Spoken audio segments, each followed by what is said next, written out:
undergraduate pharmacology, which is a second-year MBBS subject, has been a pivotal academic experience.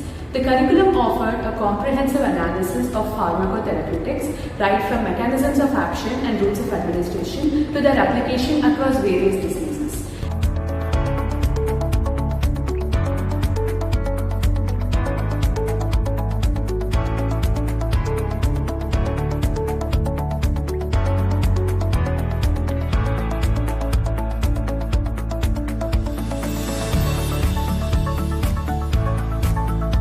And the use of computer-simulated animations for animal studies has helped us further bridge the gap between theory and clinical practice.